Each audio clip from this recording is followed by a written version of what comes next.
ஓட்டு போற விஷயத்தை பொறுத்தவரை சிஎம்ஏ எனக்கு வந்து ஓட்டு போடுவாரு, தூக்கத்துல இருந்து கேட்டா கூட சிஎம்ஏ எனக்கு வந்து ஓட்டு போடுவார் விசேஷ சின்னத்துல அப்படிங்கிற ஒரு மனநிலை ஏற்பட்டிருக்கிறத சிஎம் கூட கிரிட்டிசைஸ் பண்றாரு இல்லையா? முழிச்சு தெளிவா இருக்கும்போது நேரா போங்க, அவருடைய மனைவி சங்கீதா இருக்காங்கல்ல, அவங்ககிட்ட போய் கேளுங்க, நீங்க தமிழ்நாட்டுல யாருக்கு ஓட்டு போடுவீங்க, உங்க கணவர் அதுக்கு ஒருத்தா, அதுக்கு சரிப்பட்டு வருவாரா, அது சரிப்பட்டு வருவாரா அப்படின்னு கேளுங்க. அவரை விடுங்க. அவர் எந்த சின்னத்துக்கு சார் ஓட்டு போடுவீங்க? விசில் சின்னத்துக்கு தான். தூக்கத்துல இப்படி டப்புன்னு எழுப்பி கேட்டா டப்புன்னு உண்மையை போட்டு உடைச்சிருவாங்க. அது என்ன சொல்றது, எமர்ஜென்சியை பார்த்து, இந்திரா காந்தியின் எமர்ஜென்சி பிரம்பு அடியை பார்த்து ஆயி போய் தான் அஇஅதிமுக இன்னைக்கு வரலாம் ஆயி போய்கிட்டு இருக்க. அஇஅதிமுக இருக்குன்னா அந்த கட்சிக்கு பேரு அப்படிப்பட்ட ஒரு தற்குறி கட்சி அது. ஆனா அதை விட சிறந்த தற்குறி இதுன்னு சொல்லி நிரூபிச்சுட்டு. இன்னொன்னு, பாஜக தலைமையில் மற்றும் பலர் இல்லப்பா சிரிக்கிறீங்க, உண்மைதானே சொன்னேன். அடுத்து எலெக்ஷன் வருது, அதை பத்தி கூட கவலை இல்லாம ஒரு பட்ஜெட்டை விட்டுருக்காங்க. அவங்கள பத்தி பேசுறதுக்கு ஒரு வார்த்தை இல்லாம வாயில நீ வந்து என்னை தொட்டுட்டீங்கன்னு சொல்லிட்டு திமுக திட்டிட்டு இருக்கிற. உன்னை எங்கடா திமுக தொட்டுச்சு? விஜய் வீட்டு விட்டு வெளியே வா, விஜய் வீட்டு விட்டு வெளியே வா. 41 பேர் செத்து இருக்கான், அவனுக்கு குத்தாட்டம் போடுறியா? உன் கட்சிக்காரன் திருவள்ளூர் மாவட்டத்துக்காரன் சத்யநாராயணவா அந்த ஆளு சூசைட் பண்ண போயிருக்கிறான், அவனை விட்டுட்டு நீ அங்க போய் குத்தாட்டம் போட்ட, இப்ப இந்த குத்தாட்டம் போட்டுட்டு இருக்க.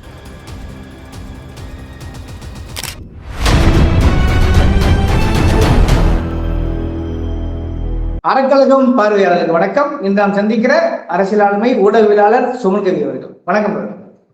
வணக்கம் தோழர். கடந்தும் போக முடியவில்லை, பேசாமல் இருக்க முடியவில்லை. அந்த அளவுக்கு விஜய் நடந்தால் பேச்சு, 3ஆம் ஆண்டு தொடக்கலான பேச்சு போய்கிட்டு இருக்கு. இன்றைக்கு ஒரு புதிய திருக்குறளை கண்டுபிடிச்ச மாதிரி ஒரு திமுகவை கடுமையாக விமர்சித்து பார்த்துருப்பீங்கன்னு நினைக்கிறேன். அநீதி, அராஜகம், தில்லுமுள்ளு, திமுக முதற்றே உலகு அப்படின்னு சொல்லி ஒளிச்சுமர் கேட்கிறாங்க, பேசுறாரு. 3 மணி தொடக்க விழாவில் திமுகவை ஒரு கடுமையாக விமர்சிப்பதை முதல் தடவை பாக்குறீங்க. அதாவது 41 பெயர்களை பழி வாங்கிவிட்டு அதை பத்தி எந்த பொறுப்புணர்ச்சியும் இல்லாமல் வீட்டுக்கு, அதாவது ஒரு இன்டர்வியூ கூட கொடுத்து அந்த மக்களுக்காக ஒரு வார்த்தை கூட பேசாம குடுன்னு உள்ள வந்தீங்க வந்து ஒளிஞ்சுக்கிட்டார்ல, அது அநீதி. அதே மாதிரி அந்த செத்து போன வீட்டு மக்களினுடைய அந்த அந்த உயிர்களை இழந்து வாடுகிற உறவினர்களை கூட்டு வந்து இங்க ரூம் போட்டு ஏசி ரூம் போட்டு ஆறுதல் சொன்னார் இல்லையா, அது அராஜகம். வேற என்ன சொன்னீங்க? தில்லுமுள்ளு. இவ்வளவு பிரச்சனை பண்ணிட்டு இருக்கிற உன்னைய போட்டு இவ்வளவு மிதிக்குது பாஜக, அதை பத்தி ஒரு வார்த்தை பேசல. ஆனா என்னைய தொட்டுட்டீங்கன்னு சொல்லி உங்களுக்கு ஆதரவா ஒரு கட்சிக்காரர் திட்டமிட்டுலாம் 41 பேரை கொல்ல மாட்டாருங்க, அவர் எதேச்சாதான் கூப்பிட்டாரு, அவங்க இறந்துட்டாங்கன்னு சொல்லி, அதாவது ஒரு அசம்பாவிதம் நடந்து போச்சுன்னு சொல்லி உனக்கு ஆதரவா பேசுகிற முதலமைச்சரை நீ இவ்வளவு பேச்சு பேசுற. ஆனா உன்னை புதுக்குன்னு புதுக்குற அமித்ஷா பத்தியோ மோடியை பத்தியோ ஒரு வார்த்தை பேச மாட்டேங்கிறல்ல, இதுக்கு பிறகுதான் தில்லுமுள்ளு. இவையெல்லாம் தாவேக்கா தலைத்த உலகு. இதுதான் வந்து மக்கள் புரிஞ்சுக்கிட வேண்டியது. என்ன ஒரு அயோக்கியத்தனமான, எவனோ ஒருத்தன் ஸ்கிரிப்ட் எழுதி கொடுத்தான், அந்த ஸ்கிரிப்ட வந்து என்ன அர்த்தம்னு தெரியாம உளறிட்டு இருக்கிற லூசு. அரசியல் பைத்தியம். அரசியல் நீ பண்றது அரசியலா? பைத்தியக்காரன். என்னத்த சொல்றதுன்னால ஜனநாயகம் படத்தை போட்டு மிதிக்கிறாங்க, நீ என்னடான்னா குத்தாட்டம் போட்டுட்டு இருக்கிற. 41 பேர் சேர்த்து 41 பேர் செத்து இருக்கான், அவனுக்கு குத்தாட்டம் போடுறியா?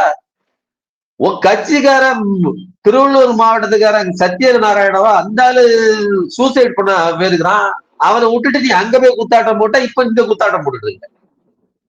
தூத்துக்குடி மாவட்ட பொறுப்பாளர் அஜிதா, எனக்கு ஏதாவது நான் அவ்வளவு காலம் வேலை பார்த்திருக்கேன், எனக்கு கொடுங்க அப்படின்னு சொன்னா அவங்களுக்கு கிடையாது. அந்த அம்மா காருக்குள்ள வந்து விழுது, சத்தியாகிரகம் பண்ணுது, தர்ணா பண்ணுது, எல்லாம் முடிச்சுது, ஒண்ணும் இல்லைன்னு சொன்னா அது போய் மருந்தை குடிச்சிட்டு படுத்து கிடக்குது, நீ போய் உட்காந்து குத்தாட்டம் போட்ட அதே குத்தாட்டத்தை இங்கேயும் போட்டு வச்சிருக்க. எத்தனை பேர் தான் நீ சாகடிப்ப, எத்தனை பேர் தான் நோகடிப்ப? நீ நல்லா டான்ஸ் ஆடு அப்படியா? எவ்வளவு கேவலம், வெக்கமா இல்ல? ஒரு அரசியல் தலைவன் ஆயாச்சு, இன்னைக்கும் குத்தாட்டம் போட்டுட்டு ஆடிட்டு இருக்கிறேன், ஸ்டெப் போட்டு காட்டுறேன்னு ஆடு. இதெல்லாம் இதை நம்பி ஓட்டு போடுவதற்கு ஒரு பைத்தியக்கார கூட்டம் இருக்குல்ல, அந்த பைத்தியக்கார கூட்டத்துக்கு தான் இது மெசேஜை தவிர மற்றபடி சுய புத்தி உள்ள மனிதர்களுக்கு கிடையாது. 10% 15% இந்த இது சொல்றாங்கல்ல, இது எதுக்கு சொல்றாங்கன்னு சொல்லுங்க. உலகத்துல இப்படி 10% கழிவு இருக்கும். இந்த எலுமிச்சைங்க மூட மூட மூடையா வரும். எவ்வளவுதான் தெளிச்சு பிறக்கினாலும் அதுலயும் 4-5 காய் நாரி போய் அழுகி போயிருக்குங்களா. அந்த மாதிரி எல்லாத்துலயும் சோட போனது இருக்கும். நல்லது ஒரு 80% மேல இருக்கும். மிச்சம் இருக்கிற ஒரு 10-20% நார்னது இருக்குல்ல, அது உள்ள உங்க கட்சியில கிடக்குன்னு அர்த்தம். இந்த அரசியலுக்கும் சினிமாவுக்கும் ரியல் வாழ்க்கைக்கும் ரீல் வாழ்க்கைக்கும் இடைவெளி தெரியாத ஒரு தற்கொலை கூட்டத்தை அது இருக்கும். அந்த கூட்டம் தான் உன்கிட்ட இருந்து நிக்குது. அதுக்கு நீ ஆட்டம் போட்டு விளையாண்டுட்டு இருக்கிற. அது கூட்டத்திலே செத்தாலும் கூட அதுக்கு அறிவு வர மாட்டேங்குது. அவருடைய பெண் தொண்டன் ஒருத்தர் பேச்சிருக்கிறது வைரல் ஆகிட்டு இருக்கு. அதை நீங்க பாத்துட்டு நினைக்கிறேன்.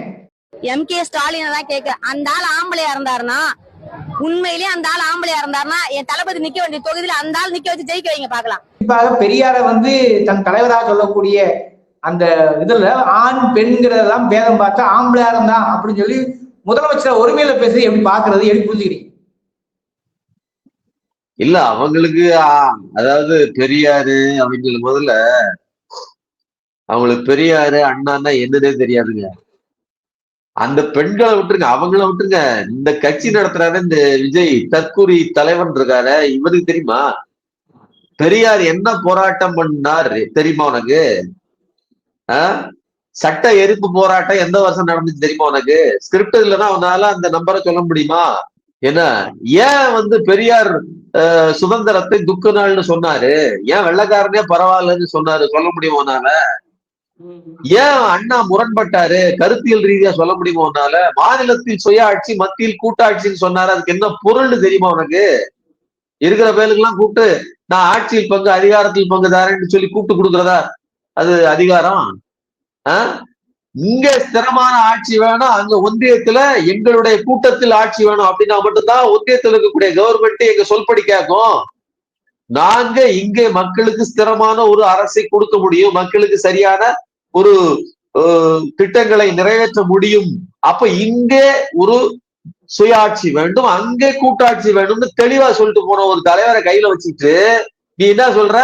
ஆட்சியில் பங்கு அதிகாரத்தில் பங்குன்னு வர்றவங்களுக்கு நான் கூட்டு கொடுப்பேன், பிச்சு தருவேன்னு சொன்னா நீ யாரா பிச்சு கொடுக்கறதுக்கு? உன்ட முதல்ல என்ன இருக்குது? சரிங்களா? இப்படிப்பட்ட ஒரு தற்கொலை கூட்டத்தை கையில வச்சுட்டு அதுல ஒரு பொம்பளை பேசுறாங்கிறது நான் என்ன சொல்றேன், முதல்ல நீங்க அரசியல் அரிச்சுடைய ஆணாவனம் படிங்க. அதுக்கப்புறம் அவரு எங்க நிக்கிறாரு, யாருக்கு முன்னாடி நிக்கிறாரு அப்படிங்கறதெல்லாம் அப்புறம் பார்ப்போம். சரிங்களா? 230 மொத்தம் எத்தனை தொகுதியில் இருக்குன்னு உனக்கு தெரியுமா? இந்த விஜய்க்கு கேக்குறேன், அந்த பொண்ணு கேட்கல. இந்த தொகுதிகளின் பெயர்கள் தெரியுமா உனக்கு? எத்தனை தொகுதிக்கும் எத்தனை வாக்காளர்கள் ஏதாவது தெரியுமா? ஒவ்வொரு வீட்டுக்குள்ளேயும் 2 விஜய் இருக்கிறா, 2 அதான் சொல்றேன், ஒவ்வொரு வீட்டுக்குள்ளேயும் ஒரு பைத்தியக்காரர் இருக்குன்னு அர்த்தம். அது கூட கிடையாதுங்க, அது கூட கிடையாது. உன் கணக்குப்படியே வச்சுக்கணும். ஒரு 5 பேர் கொண்டது ஒரு குடும்பம்னு சொன்னா 5ல ஒருத்தன்னு அர்த்தம். 5 குடும்பத்துல ஒருத்தன் தான் உன் ஆளா இருக்கிறான். சரிங்களா? அப்ப 50ல ஒருத்தன் தான் உன் ஆளு. 50ல ஒருத்தங்கிறது 2% தான் 100க்கு. சரியா? இத வச்சுக்கிட்டு இந்த சல்லி கூட்டத்தை வச்சுக்கிட்டு 20%, 10%, 40% இதை உட்கார்ந்துகிட்டு ஒரு டிவியில ஆத்துன்னு ஆத்துறான். சென்னையில அப்படியே அள்ளிடுவாங்க இளைஞர்கள். அப்படியே ஆகிற இளைஞர்கள் என்னங்க, 47ல இளைஞர்கள் ஓட்டு போட்டு தாங்க ஆட்சி மாற்றம் நடந்துச்சு. அவ்வளவு பெரிய பிரளயத்தை உருவாக்குனாங்க. இளைஞர்களை நீங்க அவ்வளவு அண்டர் எஸ்டிமேட் பண்ணாதீங்க. இளைஞர்கள்ல சில பேர் இந்த மயக்கத்துல இருப்பாங்க. ஏன்னா ஊர்ல 4 பேர் கொக்கைன்னு போதை அடிச்சுக்கிட்டு படுத்து கிடக்காம அவனா பெரும்பான்மை, கஞ்சா அடிச்சுட்டு இருக்கிறவனா பெரும்பான்மை. கஞ்சா எங்கேயாவது கண்ணுக்கு தெரியாம நடக்கும். அதே மாதிரி உன் படத்தை பார்த்துட்டு பைத்தியக்காரனா இருக்கிறவன் அந்த மாதிரி கஞ்சா குடிக்கையா இருப்பான். நான் சொல்றது அதே மாதிரி ஒரு போதை. அந்த போதை அடிமைகளை வச்சுக்கிட்டு நீ தொழில் பண்ணிட்டு இருக்கிற. உனக்கு மக்கள் நல திட்டம்னா என்னன்னு தெரியும்? இலவச டிவியை போட்டு உடைச்சுட்டு இன்னைக்கு வந்து நான் வந்து ஓசி பஸ் வேணுமான்னு ஆளை வச்சு பேச வைக்கிற. அப்புறம் இன்னொருத்தன் சொல்றான், உங்களுடைய கட்சியினுடைய அரசியல் பிரிவு ஒருங்கிணைப்பாளர் அருண்குமார் சொல்றாரு, அருள்ராஜ் ஐஆர்எஸ் சொல்றாரு, எங்களுக்கு இதெல்லாம் பத்தி எதிர்நிலை எல்லாம் கிடையாதுங்கிறாப்புல ஒருத்தன் மாத்தி சொல்றான். ஒவ்வொருத்தனும் மாத்தி மாத்தி இலவசங்கள் வேணுமா வேண்டாமா அதை பத்தியாவது உனக்கு ஒரு நிரந்தர பார்வை உண்டா? எக்கனாமிஸ்ட் நோபல் பரிசு பெற்றவர் அமித்யா சென்னே சொல்றாரு, மக்களுக்கு இந்த மாதிரியான தேர்தல் காலங்களில் கொடுக்கப்படுகிற சின்ன சின்ன உதவிகள் தான் மக்களை உயிர்ப்போடு வைத்திருக்கிறது. நாம ஒண்ணும் பெரிய வளர்ந்த நாடு கிடையாது, அமெரிக்கா மாதிரியோ ஜப்பான் மாதிரியோ அல்லது ஸ்காண்டினேவியன் கண்ட்ரி கிடையாது. இந்த மாதிரி ஏழை நாடுகளுக்கு இந்த மாதிரியான இலவசங்கள் தான் உயிர் நாடின்னு சொல்லி யார் சொல்றா? நோபல் பரிசு வாங்கின பொருளாதார வல்லுநர் சொல்றாரு. தற்குறியே, தற்குறியே, உனக்கு ஏதாவது தெரியுமா? எக்கனாமிக்ஸ் தெரியுமா? பணவீக்கம் என்னன்னு தெரியுமா? நிதி பங்கீடுல இன்னைக்கு ஒண்ணும் இல்லையா? நேத்தா வந்து இது நடந்துச்சு. நிர்மலா சீதாராமன் தமிழ் பெண்மணி, தமிழ் மாமி வெளியிட்டாங்களா? வருஷத்துக்கு 1500 கோடி ரூபாய் அளவிற்கு தமிழ்நாட்டுக்கு மட்டும் நஷ்டம். தமிழ்நாட்டுக்கு சிறப்பாக நஷ்டத்தை ஏற்படுத்தக்கூடிய பட்ஜெட் இது. மிக மோசமாக ஜல்ஜீவன் திட்டத்துக்கு 3500 கோடி ரூபாய் கிடையாது. நிதி கல்விக்கு 3440 கோடி ரூபாய் கிடையாது. எல்லாம் 3500 கோடிங்க. என்ன பணம் பாருங்க. அத்தனை பேருக்கும் எத்தனை வாத்தியாரு, எத்தனை குழந்தைகளோட படிப்பு. எவன் குருடானாலும் சரி, எவன் செத்தாலும் சரி, எவன் நாசமா போனாலும் சரி, எங்களுக்கு கவலை இல்ல. இவ்வளவுக்கும் அடுத்து எலெக்ஷன் வருது, அதை பத்தி கூட கவலை இல்லாம ஒரு பட்ஜெட்டை விட்டுருக்காங்க. அவங்கள பத்தி பேசுறதுக்கு ஒரு வார்த்தை இல்லாம வாயில நீ வந்து என்னை தொட்டுட்டீங்கன்னு சொல்லிட்டு திமுக திட்டிட்டு இருக்கிற. உன்னை எங்கடா திமுக தொட்டுச்சு? உன்னை கண்டுக்கவே இல்லை, உன்னை பத்தி விமர்சிக்கல. உனக்கு பிரச்சனைன்னு வரும்போது ரொம்ப தெளிவாக ஒரு கட்சி தலைவர் ஒருபோதும் தன்னுடைய கட்சிக்காரர்கள் சாவதற்கு இடம் கொடுக்க மாட்டாருன்னு பெருந்தன்மையா சொன்னாரு. இவ்வளவுக்கும் பேர சொல்லல, உன்னை பாதுகாக்க தான் செஞ்சிருந்த அரசு. சரிங்களா? இப்போ நீ படம் வெளியில வராம திணறிக்கிட்டு கிடக்குது. அதுக்கு கூட என்ன சொல்றாரு, அது பராசக்திக்கும் அதே நெருக்கடி. 25 இடத்துக்கு மேல வெட்டுறான். அப்ப இதுவரையிலும் இடி, ஐடி, இன்கம் டாக்ஸ்ன்னு வச்சுக்கிட்டு இருந்த ஆயுதங்கள், அந்த உறுப்புகள் எல்லாம் போக கூடுதலா வந்து தணிக்கை துறையை வச்சு கொதவலையை நெருக்குது இந்த மோடி பாஜக அரசு, பாசிச அரசுன்னு சொல்றாரு. உனக்கு ஆதரவா தான் சொல்றாரு. நீ உன் பிரச்சனையை பேச மாட்டேங்கிற. நீ சொல்ற மக்களுக்கு ஒரு பிரச்சனைன்னா எப்பா நீ 41 பேருக்கு வந்து நின்றத பார்த்தப்பா, அதுலயே நீ பிரமாதம். நீ எப்படி மக்களுக்காக வந்து புடுங்கி அப்படியே கிழிச்சு கேப்பை நட்டுறது நாங்க பார்த்துட்டோம். இதெல்லாம் வந்து மொத்தத்துல மொத்த கூட்டத்தையும் அப்படியே கூட்டம் முடிஞ்சவொடனே நேரா ஏங்கன்னு சொல்லி வண்டியில ஏற்றி கொண்டாந்து கீழ்ப்பாக்கத்துல இறக்கிற வேண்டிதான். மற்றபடி இவங்களுக்கு மனநல சிகிச்சை தவிர எதுவும் தீர்வு கிடையாது இவங்களுக்கு. இல்ல, அவரு டான்ஸ் ஆடிருக்காரு. 3ஆம் ஆண்டு தொடக்க பேசும்போது இன்னொரு விஷயத்த குறிப்பிடாரு. என்னன்னா 1967 பிறகு 77ல எம்ஜிஆர் வந்து ஒரு ஆட்சி அமைச்சாரு. அது வந்து அப்ப வந்து அந்த மக்கள் கண்ணீர் விட்டாங்க. இப்படி ஆயிடுச்சு, அண்ணா இருந்த இடத்துல இப்படி ஒருத்தராங்க சொல்லி கண்ணீர் விட்டாங்க. அதன் பிறகு பாத்தீங்கன்னா 2026 அதே கண்ணீர் வடிக்கிறாங்க. அந்த இடத்த ஃபுல்ஃபில் பண்றதுக்காக நாங்க வர்றோம் அப்படின்ற மாதிரி சொல்றாரு இல்லையா? இந்த வரலாற்று ஒப்பீடு சரியா? அதை எப்படி புரிஞ்சுக்கிறது? அதாவது இந்த இந்தியா, அதுவும் தமிழ்நாடு சுதந்திரத்துக்கு பிறகான, ஜனநாயகம் வந்ததுக்கு பிறகான வரலாற்றுல, தமிழ்நாட்டு வரலாற்றிலேயே ஆக பெரிய தத்தி ஒரு முதலமைச்சர் அப்படின்னு சொன்னா அது எம்ஜிஆர் தான்.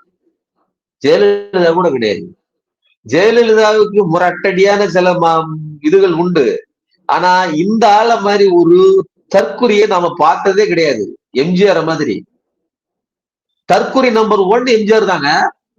ஏங்க, மாநில கட்சிகளை எல்லாம் ஒடுக்குறாங்க அப்படின்னு சொல்லி திமுகவை 75ல உங்களுக்கு இந்த அது என்ன பேரு, இந்த எமர்ஜென்சி வந்த உடனே அவனை போட்டு புளிஞ்ச புளியில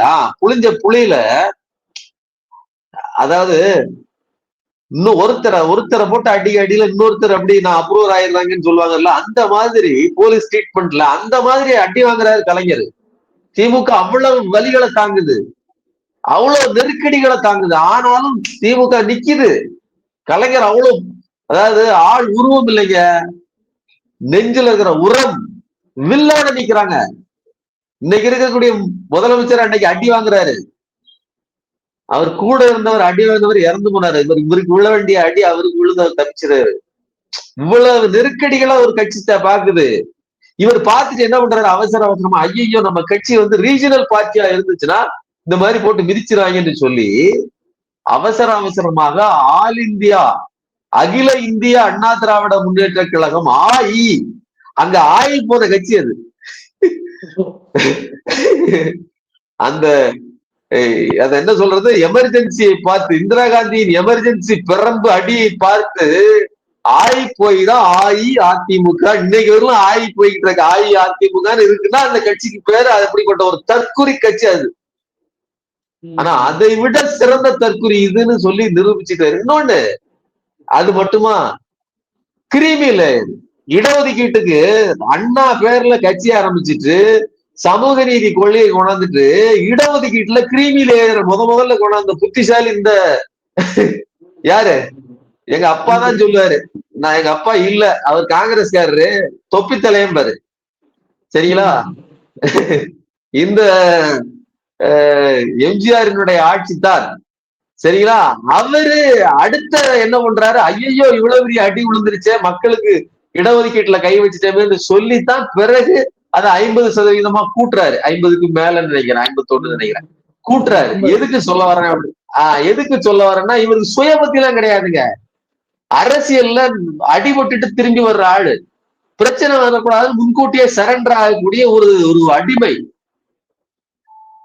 சரிங்களா. அப்படிப்பட்ட எம்ஜிஆரை வச்சுக்கிட்டு தான் எம்ஜிஆரை பார்த்துட்டு பயந்துட்டா மாதிரியோ நாங்க அந்த ஆளே தற்கூரி தான் சொல்லிட்டு இருந்தா, நீ அதை விட தற்கூரியா இருக்கிற. எம்ஜிஆர் ஆவது ஒரு ப்ரொடக்ஷன் கம்பெனி நடத்தினாரு, அவருக்கு ஒரு நிர்வாகம் தெரியும், அவர் கட்சி நிர்வாகம் தெரிஞ்சது. எம்ஜிஆர் பேசினார், எம்ஜிஆர் திமுகவில் இருந்தார், எம்ஜிஆர் திமுகவில் 20 வருடம் வேலை செய்தார், அது உண்மை. நீ எங்க வேலை செஞ்ச? எம்ஜிஆர் நாம இதை சொன்னோம்னா உடனே எம்ஜிஆரை உயர்த்தி எம்ஜிஆரை நாங்கள் விமர்சிக்கிறோம், அது வேற. அதை விட தற்குறியாக, அதை விட அடிமையாக, அதை விட மோசமாக நீ இருக்கிறாய், சரிங்களா.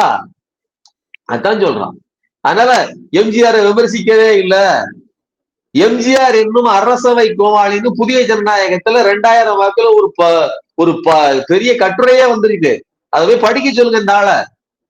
எம்ஜிஆர் எவ்வளவு கீழ்த்தரமான ஆட்சி பண்ணாரு, அது ஒரு ஆட்சியா அப்படிங்கிறத நாம பார்க்கலாம். கலைஞர் தான் உண்மையிலேயே தமிழ்நாட்டை பார்த்து பார்த்து செதுக்கிய சிற்பி.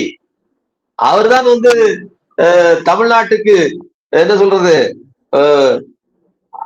எல்லா விதமான எல்காட்டு கொண்டு வந்தாரு, சிப்காட்டு கொண்டு வந்தாரு, பல்வேறு விதமான எல்லாவற்றையும் கொண்டாந்தாரு, சரிங்களா. அதனால டைட்டில் பார்க் கொண்டு வந்தாரு, தமிழ்நாட்டு ஆட்சி பணியை அவர்கள் இது பண்றதுக்கான எல்லாத்தையும் செஞ்சாரு. எல்லா விதமான வேலைகளையும் செய்தவர் கலைஞர். பார்த்து 13% கடைசி அவர் இருந்து போனப்பதான் இரட்டை இலக்க வளர்ச்சி.